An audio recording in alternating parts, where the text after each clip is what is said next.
하나님의 은혜 말씀 봉독하는 시간입니다. 오늘 함께 은혜 받으실 하나님의 귀한 말씀은 구약 성경입니다. 이제 구약 성경 사무엘상 1장 10절부터 11절의 말씀 다 같이 보시겠습니다. 구약 성경 사무엘상 1장 10절부터 11절의 말씀입니다. 우리 다 같이 믿음과 소망을 갖고 같은 마음으로 합독하겠습니다. 한나가 마음이 괴로워서 야훼께 기도하고 통곡하며 서원하여 이르되, 만군의 야훼여, 만일 주의 여종의 고통을 돌보시고 나를 기억하사 주의 여종을 잊지 아니하시고 주의 여종에게 아들을 주시면 내가 그의 평생에 그를 야훼께 드리고 삭도를 그의 머리에 대지 아니하겠나이다. 아멘. 오늘도 하나님께서 우리에게 좋은 날 주셨습니다. 새벽과 아침과 저녁에 온도가 얼마나 이렇게 좋은지 모릅니다. 책 읽기 좋은 가을이 왔습니다. 여러분, 이 날씨가 좋은 시절에 하나님의 말씀을 잘 읽으시고 또한 인문학 서적을 많이 읽으셔서 정서적으로 풍요로운 삶을 누리시는 우리 성도님들 되셨으면 좋겠습니다. 저는 오늘 함께 봉독한 구약성경 사무엘상 1장 10절부터 11절 이 말씀을 가지고 한나의 삶이라는 제목으로 말씀을 나누겠습니다. 하나님이 우리에게 하루하루를 선물로 주셨습니다. 이 하루는 병든 사람이, 또한 새벽에 하나님이 부르셔서 죽는 사람이 그렇게도 원했던 하루입니다. 우리가 이렇게 하루를 살아가는 것, 또한 하루를 시작하는 것, 그리고 하나님이 하루의 삶을 주신 것 너무나도 소중합니다. 그 삶을 구성하는 하루하루도 소중합니다. 하루하루 한순간 한순간이 모여 바로 하루의 삶을 만들어냅니다. 우리는 흔히 교회에 오는 것을 신앙생활이라고 생각을 합니다. 그러나 우리가 살아가는 삶, 그 모든 것이 사실은 바로 신앙생활입니다. 집에서의 모습, 또한 교회에서의 모습, 밖에서의 모든 모습이 신앙생활의 연장선이라는 것입니다. 그러나 우리가 이러한 신앙생활을 살아갈 때 하루를 어떻게 생각하고 살아가는지 생각해 봐야 됩니다. 우리가 믿음으로 주님의 통치를 따를 때 우리의 삶은 하나님이 일하시는 그분의 나라로 바로 연결이 되기 때문입니다. 오늘부터 사무엘서를 강해를 하고자 합니다. 사무엘서는 다윗 왕조를 비롯하여 하나님의 나라의 통치가 어떻게 이 땅에 펼쳐지는지 보여주는 책입니다. 하나님이 제공해 주시는 책이에요. 그런데 사무엘서는 그 첫 이야기가 바로 오늘의 주인공 한나라는 여인의 삶으로 시작을 합니다. 한나의 삶이 어떻게 하나님이 계획하신 하나님의 나라와 연결이 되는지 우리가 말씀을 추적해 보면서 살펴보시면서 하나님이 우리의 마음속에 잔잔하게 주시는 10월의 은혜를 나누기를 원합니다. 우리 다 같이 말씀 보겠습니다. 사무엘상 1장 1절부터 2절의 말씀입니다. 읽겠습니다. 에브라임 산지 라마다임 소빔에 에브라임 사람 엘가나라 하는 사람이 있었으니 그는 여로함의 아들이요 엘리우의 손자요 도후의 증손이요 숲의 현손이더라. 그에게 두 아내가 있었으니 한 사람의 이름은 한나요 한 사람의 이름은 분인나라. 분인나에게는 자식이 있고 한나에게는 자식이 없었더라. 아멘. 우리가 1절과 2절의 9절을 읽었는데요, 이 9절만으로도 우리는 한나의 삶이 어떠했으리라는 짐작을 할 수 있습니다. 고대 이스라엘에서 한 여인이 아이를 갖지 못한다는 것은 하나님의 징벌이나 저주로 여겼습니다. 아이를 낳지 못하는 한나의 삶은 감정도 상하고 비통함으로 가득했을 것입니다. 우리 다 같이 사무엘상 1장 6절의 말씀을 다 같이 읽겠습니다. 야훼께서 그에게 임신하지 못하게 하심으로 그의 적수인 분인나가 그를 심히 격분하게 하여 괴롭게 하더라. 아이를 못 낳는 것도, 임신하지 못하는 것도 서러운 일인데 이 분인나라는 남편의 첩이 한나를 분노하게 만들었습니다. 화가 나게 만들었어요. 한나가 아이를 못 갖는 것은 한나의 신앙에 문제가 있었다거나 하나님께 벌을 받는 것으로 생각했기에 분인나는 첩인 주제의 본처인 한나를 아주 격하게 화를 나게 만들 수 있었던 것입니다. 적수인 분인나의 존재로 인해 한나의 삶은 그의 그 감정의 마음속을 들여다보면 분노와 괴로움으로 가득했을 것이라 생각이 됩니다. 그런데 남편 엘가나는 분인나보다도 한나를 더 사랑했다라고 성경에 나와요. 그래서 그녀에게는 재물의 분깃을 갑절로 주었다고 합니다. 그러나 분인나로 인해 화가 난 한나는 밥맛을 잃어버렸습니다. 입맛이 없는 거예요. 아무리 좋은 음식을 주더라도 먹지 못했습니다. 그리고 자신의 감정을 어떻게 추스리지 못해서 맨날 울었을 것 같아요. 그래서 울며 먹지도 못하고 화만 가득했던 이 한나. 그래서 엘가나가 이 한나를 위로하기 위해서 말 한마디를 합니다. 참 말을 잘해야 되는데 어떻게 했는지 한번 살펴보겠습니다. 사무엘상 1장 8절의 말씀입니다. 읽겠습니다. 그의 남편 엘가나가 그에게 이르되 한나여 어찌하여 울며 어찌하여 먹지 아니하며 어찌하여 그대의 마음이 슬프냐 내가 그대에게 10 아들보다 낫지 아니하냐 하니라. 아멘. 여러분 지금 이 말씀을 함께 읽었는데 이 말이 과연 한나에게 위로가 되었을까요? 위로가 되지 못했을 것입니다. 아내를 위로하기 위해 한 말이지만 내용이 별로입니다. 이 자기 중심적이에요. 남편 중심적입니다. 엘가나 중심적으로 이야기를 한 거예요. 당신은 나에게 10 아들보다 소중해. 그러니까 중심이 이 한나에게 있어야 되는데 10 아들보다 내가 더 낫지 않냐 하면서 어떻게 해요? 남편 자랑하는 거예요. 그러니까 내가 너에게 소중한 존재가 아니냐 하면서 이 한나에게 위로의 말을 전했는데 참 위로가 되지 않았을 것이라 생각이 됩니다. 바로 한나, 당신이 10 아들보다도 더 소중해 이렇게 한마디만 했다라면 좀 위로가 됐을 텐데 참 우리는 어리석은 것 같아요. 남자든 여자든 말을 할 때 항상 우리는 자기 중심적으로 얘기를 한다는 사실을 기억하면서 우리 중심이 아니라 상대방 중심으로 위로의 말을 전할 때 위로가 된다는 사실 기억하시길 바랍니다. 자기를 사랑한다고 하는 남편이 있었지만 자신의 마음을 위로해 주지 못하는 남편으로 인하여 한나의 삶은 오히려 외로움으로 가득했을 것입니다. 외로움 가득한 한나가 야훼 전에, 하나님의 전에 나아가 마침내 기도하고 통곡하기를 시작합니다. 그녀는 통곡밖에 드릴 것이 없었습니다. 울며 하나님 앞에 고백하는 기도, 이거밖에 드릴 것이 없었어요. 그렇게 기도를 하는 가운데 오랜 시간이 흐르게 됩니다. 그래서 한나는 입술은 움직이지만 음성이 나오지 않을 정도로 진액을 쏟는 기도를 하고 있었습니다.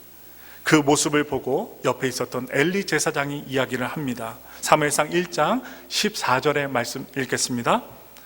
내가 언제까지 취하여 있겠느냐 포도주를 끊으라 하니. 이 한나 자신은 야훼 하나님 앞에 심정을 토하는 기도를 드리고 있었지만 하나님께 매일마다 제사 드리고 하나님께 기도 드린다는 이 제사장이 이 모습을 오해할 정도로 당시 영적인 지도자가 분별력이 없었던 것입니다.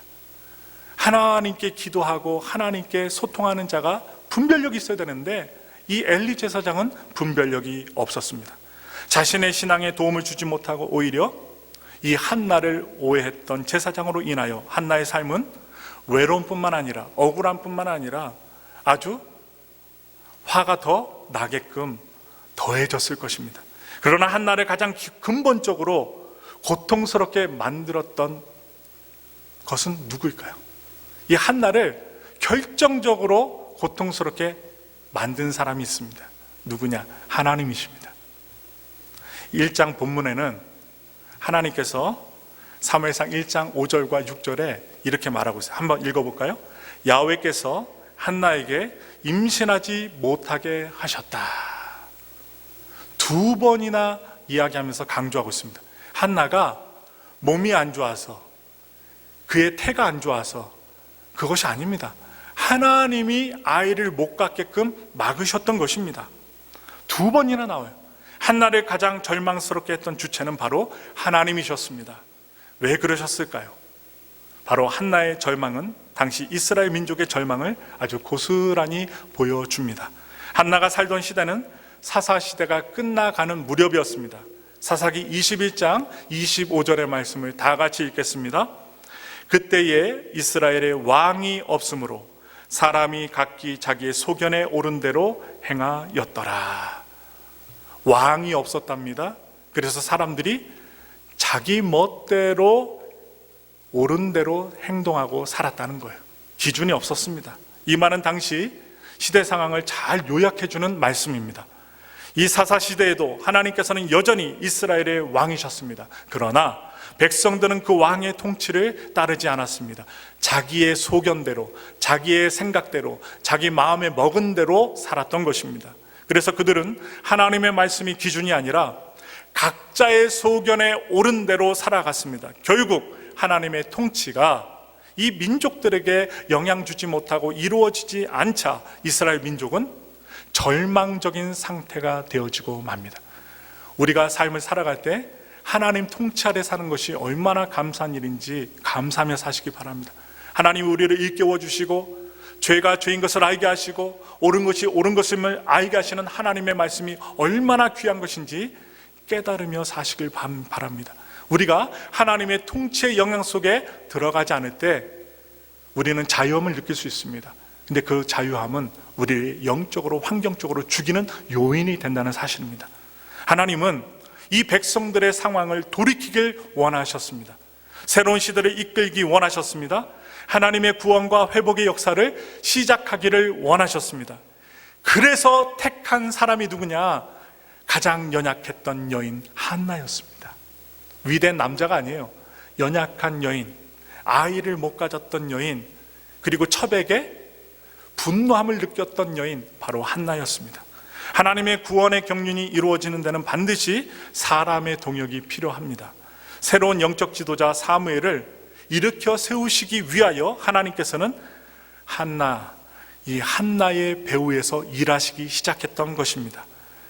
그녀의 태문을 닫으셨고 그녀를 격분시키는 그 첩이었던 분인날을 세워서 이 한나의 마음을 혼란스럽게 분노로 가득 차게 만드셨습니다.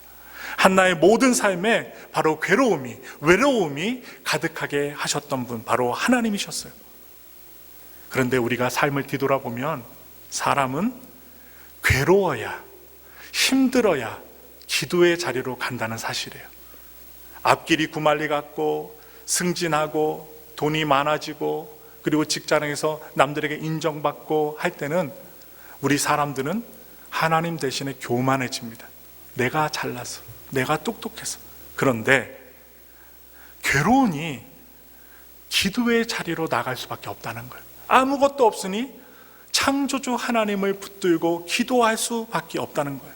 인간적인 희망이 사라져야 하나님을 찾습니다. 절망에 빠진 한나는 기도의 자리로 나아갑니다. 어려웠다가 하나님의 응답을 받으셨던 분들 여기 계시죠? 가장 힘들고 어렵고 절망적일 때 우린 누구를 바라봐요? 결국에는 주님을 바라봅니다. 주님밖에 나를 도우실 분 없다라고 눈물을 흘리며 간절히 구합니다. 그 기도를 해보셨던 분들은 아실 거예요. 이 한나의 마음을. 주님밖에 붙들 자가 없었어요. 의지할 분이 없었습니다. 그래서 희망이 사라질 때 하나님을 찾았습니다. 절망에 빠진 한나는 기도의 자리로 나아갑니다. 하나님이 이끄신 기도의 자리에서 한나는 바로 하나님과 손을 잡고 동역하기를 시작합니다. 한나는 괴로운 삶을 다른 것으로 보상받으려고 하지 않았습니다. 기도의 자리에 나아가 괴로움의 가장 근본적인 원인이 되는 자신이 애를 갖지 못하는 불임의 문제를 해결해 달라고 구했습니다. 다른 거 구하지 않았습니다. 아이를 갖도록 구했습니다. 그리고 아들을 주시면 그 아이를 야훼께 바치겠다고, 드리겠다라고 서원까지 합니다. 이 한나의 심정을 통하는 기도는 결국 하나님이 한나를 위하여 일하시기 위한 도구였다는 사실이에요. 이 기도가 없었다면 한나의 삶은 바로 세상의 운명에 지배받고 그리고 억울하게 죽고 말았을 것입니다. 그러나 한나는 자신의 환경 속에서 이렇게 좁게 이렇게 올가미를 메우는 이 불가능 속에서 바로 기도를 하기 시작했고, 그 기도는 한나를 둘러싼 그 어둠의 운명의 그늘을 바로 벗겨내기 시작합니다. 그리고 그 기도는 자신과 가정뿐만 아니라 이스라엘 민족을 새롭게 하는 역사를 만들어냅니다. 아들 사무엘이 태어났어요. 그를 통해 이스라엘 민족을 영적으로 새롭게 하는 역사가 바로 시작된 것입니다. 하나님은 결국 그녀의 기도와 그녀의 서원에 응답하셨습니다. 한나는 기도를 통하여 응답하시는 하나님을 경험합니다. 저는 오늘 팬데믹을 경험하시는 우리 귀한 성도님들이 이러한 하나님의 응답을 경험하길 원합니다. 사방이 가로막혀 있고 아무도 내 마음을 몰라주고 외롭고 쓸쓸하고 힘들고 괴롭고 한나처럼 대적이 많아 마음에 화가 가득 찬 우리들의 환경 속에 주님이 찾아와 주시는 은혜, 응답해 주시는 은혜, 우리의 등을 보듬어 주시면서 우리를 위로해 주시는 하나님의 응답을 우리 성도님들이 한나와 같이 경험하기를 소원합니다. 이 경험을 통해 한나는 자신의 삶에 끊어져 있었던 것 같은 하나님과 연결이 됩니다. 멀게만 계셨던 분, 나의 하나님이 아니라 남의 하나님이라고 여겼던 그 하나님과 바로 이 태의 문을 막아주시는 그 문제를 통하여 기도를 함으로 말미암아 하나님과 연결이 되었어요. 그녀는 기도를 통해 정작 자신이 구했던 아들보다 더 소중한 것을 얻게 됩니다. 그것은 바로 하나님 자신이었습니다. 모든 것을 해결해 주시는, 화가 변하여 복 주시는 바로 하나님 자신을 이 한나는 발견하게 된 것입니다. 한나는 이 경험을 통해 이제 자신이 원하는 것을 구하는 것이 아니라 하나님의 뜻과 통치를 구하는 사람으로, 믿음의 사람으로, 하나님의 사람으로 변해갑니다. 한나는 아이가 젖을 뗀 후 서원을 이루기 위해 실로에 있는 하나님의 전에 빨리 올라갑니다. 왜냐? 자칫 머뭇머뭇거리면 아이를 보내주기 힘들기 때문입니다. 어머니들이 아시죠? 아이가 젖달라고 우는데 그 우는 아이를 갖다가 하나님의 전에 바쳐야 되는데 머뭇머뭇거리면 그 가슴팍에 있는 귀한 아이, 눈에 넣어도 안 아픈 아이 바칠 수 없는 것입니다. 그런데 한나는 정신 차렸어요. 하나님 앞에 젖을 바로 뗀 이후에 곧바로 하나님의 전 실로에 올라가 이 아이를 드립니다. 한나는 엘리 제사장을 만나 이렇게 고백합니다. 다 같이 사무엘상 1장 27절부터 28절의 말씀입니다. 이 아이를 위하여 내가 기도하였더니 내가 구하여 기도한 바를 야훼께서 내게 허락하신지라. 그러므로 나도 그를 야훼께 드리되 그의 평생을 야훼께 드리나이다 하고 그가 거기서 야훼께 경배하니라. 아멘. 이후에 사무엘상 2장에 나오는 한나의 기도는 그의 신앙이, 그의 믿음의 경지가 어떻게 바뀌었음을 자세하게 보여주고 있습니다. 함께 보겠습니다. 사무엘상 2장 1절의 말씀입니다. 한나가 기도하여 이르되 내 마음이 야훼로 말미암아 즐거워하며 내 뿔이 야훼로 말미암아 높아졌으며 내 입이 내 원수들을 향하여 크게 열렸으니 이는 내가 주의 구원으로 말미암아 기뻐함이니이다. 아멘. 지금 여기에서 뿔이 나옵니다. 뿔. 이 뿔은 힘과 권위와 명예를 상징합니다.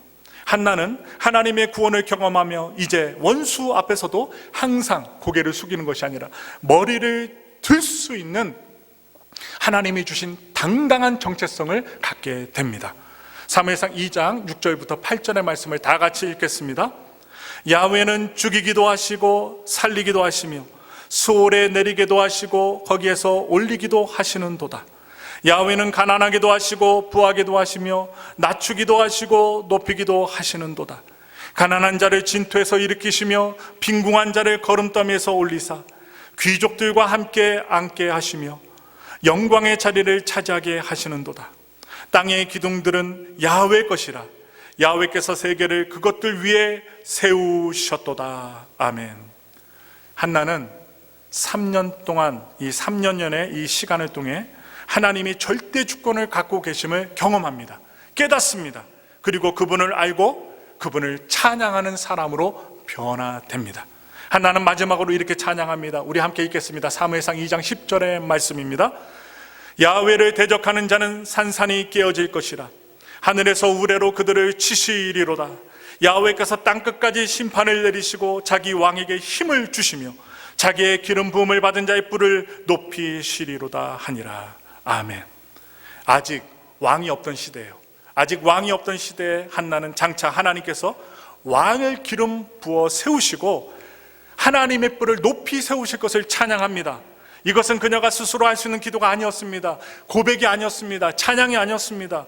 하나님의 마음과 하나님의 작정을 알았기 때문에 할 수 있었던 찬양요, 기도요, 고백이었던 것입니다. 한나는 이처럼 자신이 원하는 것을 구하는 기도가 아니라 이제 하나님께서 원하시는 것, 하나님께서 결심하신 것, 그리고 그 경륜을 위한 기도를 하는 자로 변해간 것입니다. 얼마나 감사해요? 아이 하나만 구했는데 하나님의 뜻을 이루기를 원하는 기도를 드렸던 좀 업그레이드된 신앙을 갖게 된 여인이 된 것입니다. 기도를 왜 합니까? 그것은 단순히 내가 구하는 것을 얻기 위해 하는 것이 아닙니다. 기도는 기도하는 사람을 변화시킵니다. 여러분 한번 해보세요. 기도하는 사람의 마음과 생각을 변화시킵니다. 그래서 기도하는 것입니다. 즉 기도할 때 변화가 다른 사람이 아니라 내 안에서 일어나게 된다는 것입니다. 나의 목적이 아니라 하나님의 경륜, 하나님의 뜻을 이루기 위해 믿음으로 반응할 수 있는 사람이 된다는 것입니다. 그전엔 몰랐어요. 기도하기 전에는, 믿음을 갖기 전에, 말씀을 보기 전에는 몰랐어요. 그런데 기도하면서 하나님의 뜻이, 하나님의 마음이 조금씩 이해가 되어 가는 거예요. 사무엘이 젖되기까지 한나의 삶은 기도로 채워졌습니다. 한나는 아주 뒤늦게 얻은 아들을 통해 하나님의 절대 주권을 바로 알게 되었습니다. 그리하여 정작 아들을 얻었을 때는 자신의 사사로운 욕심에 매이지 않고 바로 하나님의 목적을 위하여 아들을 정확하게 드릴 수 있었던 것입니다. 미적미적되지 않았습니다. 곧바로 드렸습니다. 아이가 젖될 무렵 하나님 앞에 곧바로 나아갔던 이 한나의 모습을 우리는 분명하게 기억하여야 합니다. 이것은 아브라함도 마찬가지였습니다. 뒤늦게 얻었던 아들 이삭을 통하여 하나님의 절대 주권을 알고 있었던 아브라함은 그 하나님의 절대 주권을 경험했기 때문에, 알았기 때문에 그 모리아산에서 아들 이삭을 완전히 번제로 각을 뜨고 완전히 뼈까지 분해하여서 피 튀기며 바치라는 하나님의 명령에 믿음으로 정확하게 순종합니다. 미적미적되지 않았습니다. 사무엘이 젖을 때까지 기다리는 동안 결국 한나가 변한 것입니다. 이처럼 기도의 가장 큰 응답은 내가 원하는 것을 얻는 것이 아닙니다. 기도하는 내 자신이 변화되는 것입니다. 사사시대의 혼돈이 끝나고 이스라엘의 왕조가 시작되는 새 시대의 출발은 이처럼 연약하고 부족했던 이 한나라는 한 여인의 기도 속에서 출발이 됩니다. 괴로웠던 한나의 삶은 기도를 통해 하나님 나라와 연결이 된 것입니다. 분노와 열등감, 수치와 외로움으로 가득했던 한나의 삶은 기도를 통해 하나님의 통치가 임하자 하나님 나라로 바뀐 것입니다. 얼마나 감사해요. 여러분들의 나라는 어떤 나라입니까? 여러분들이 주관하는 나라입니까? 하나님이 통치하는 나라입니까? 여러분들의 나라를 잘 생각해 보시기 바랍니다. 하나님은 지금도 이 시대의 혼돈을 끝내고 새로운 시대로 우리를 이끌기 원하십니다. 그래서 바로 한나와 같이 하나님의 경륜을 이루기 위해 기도로 동역하는 사람을 찾으십니다. 목회자가 가장 보람 있는 것은 무엇이냐? 수많은 성도들을 만납니다. 수많은 문제를 듣습니다. 그리고 기도를 해달라고 요청을 받습니다. 그런데 저는 연약하나 하나님의 능력을 힘입고 간절히 그 문제를 가진 성도를 위해 기도해 줄 때 그 성도가 변화받고 그 성도가 하나님의 환한 응답을 받을 때, 죽어가던 사람들이 살아날 때 가장 큰 보람을 느낍니다. 이것은 돈으로 바꿀 수 없습니다. 세상의 명예와 바꿀 수 없습니다. 그 하나님의 기쁨의 응답은 받아본 사람들이 압니다. 여러분, 그러한 경험을 하시는 여러분들이 되셨으면 좋겠습니다. 힘드세요? 외로우세요? 아무도 나를 알아주지 않아서 괴로우세요? 사람은 몰라줘도 졸지 않고 주무시지 않는 하나님은 여러분들을 위로해 줄 것입니다. 그분 앞에 기도함으로 나갈 수 있는 한나와 같은 심정을 가진 여러분들이 되셨으면 좋겠습니다. 여러분들의 삶이 남들에게 말 못한 고통으로 채워져 있다면 그것은 어쩌면 여러분들을 하나님의 동역자로 부르시는 하나님의 귀한 초대일지도 모릅니다. 하나님은 고통 가운데 우리를 기도의 자리로 이끄십니다. 우리가 잘 나갈 때는 교회 잘 안 와요. 예배 잘 안 드려요. 왜? 잘 나가니까. 기도 안 해도, 하나님 없어도 나 잘 사는 것 같으니까 웬만한 세상 사람들은 교회에 와서 예배 드리라고 하면 너나 드리라 합니다. 그리고 믿으라고 하면 내 주먹을 믿는다 합니다. 그런데 문제를 만나면 기도의 자리를 갈까라고 생각까지 하고 자리를 옮기는 사람들이 있어요. 이게 바로 하나님의 초대라는 거예요. 우리가 신음 속에서 엎드린다면 하나님께서 우리의 삶 속에서 당신의 나라를 시작하고 건설해 나가실 것입니다. 바로 우리의 삶은 내가 주인이 되어 나의 왕국을 가꾸는데, 성장시키는데 다 소비될 수도 있고, 하나님이 왕이 되어 그분의 왕국을 건설하는데 사용되어질 수도 있다는 사실입니다. 안타까운 것은 많은 그리스도인들이 더 높은 부르심으로 나아가지 못하고 바로 자신의 왕국만을 위해 살고 있다는 거예요. 자신만을 위해서 기도하고 있다는 거예요. 그러나 우리들은 왕의 자녀들로 하나님의 나라와 그의 의를 구할 때 정말 만족하고 행복할 수 있는 존재들로 지음받았습니다. 베드로는 오순절 설교를 통하여 새로운 시대를 예견합니다. 우리 다 같이 사도행전 2장 17절의 말씀을 읽겠습니다. 하나님이 말씀하시기를 말세에 내가 내 영을 모든 육체에 부어주리니 너의 자녀들은 예언할 것이요 너의 젊은이들은 환상을 보고 너의 늙은이들은 꿈을 꾸리라. 아멘. 우리는 하나님이 하실 더 높은 부르심을 놓치지 말아야 합니다. 때를 놓치면 안 돼요.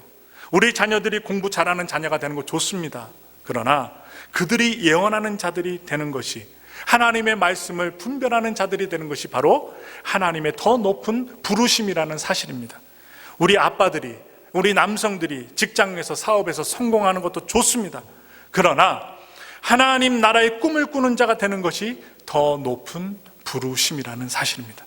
우리 청년들이, 우리 자녀들이 친구들 속에서 인정받는 사람들이 되는 것 중요합니다. 그러나 젊은 날, 그것도 가장 힘있게 살아갈 수 있는 젊은 날 창조주를 기억하며 그분이 그리는 하나님 나라에 대한 환상을 보는 자가 되는 것, 그것이 더 높은 부르심이라는 사실을 우리는 반드시 기억해야 합니다. 마지막으로 말씀드리며 말씀을 마치고자 합니다. 사탄은 우리의 관심을 하나님의 왕국이 아니라 나 자신의 왕국을 위해 제한하도록 우리를 유혹합니다. 기도하지 못하게 만듭니다. 세상의 것을 의지하게 만듭니다. 세상 사람들과 똑같은 관습과 문화를 따라가게 만듭니다. 그러나 우리는 하나님 나라와 그분의 영광을 위해 살도록 창조되었습니다. 기도해 보세요. 세상이 줄 수 없는 기쁨을 누리게 될 것입니다. 감동과 위로를 받게 될 것입니다. 국가뿐만 아니라 개인의 역사도 결국 누가 왕이냐의 싸움입니다. 누구의 통치를 받고 있느냐의 싸움입니다. 바로 우리가 오늘 살펴본 사무엘상 사무엘하, 이 사무엘서에서 이스라엘의 왕들의 시대가 시작되지만 결국 이 왕들도 자신의 왕국을 구하며 통치하느냐, 아니면 하나님의 통치를 따라 하나님의 왕국을 구하느냐에 따라서 그들의 왕권의 운명이 달라지게 됨을 우리는 성경을 통해 알 수 있습니다. 바라기는 우리 삶이 하나님의 나라와 그분의 영광을 위한 더 높은 부르심에 연결이 되길 원합니다. 한나와 같이 연약하고 부족하지만 그래서 문제를 통하여 하나님의 제단에 기도하러 나갔던 이 한나가 하나님과 연결되고 하나님과 동역자가 되고 하나님의 응답을 받아 하나님의 큰 일을 행하는 사무엘을 낳았듯이 우리들도 하나님의 뜻을 받들어 살 수 있는, 또한 하나님의 동역자가 되시기를 예수님의 이름으로 축원합니다. 우리 기도하겠습니다.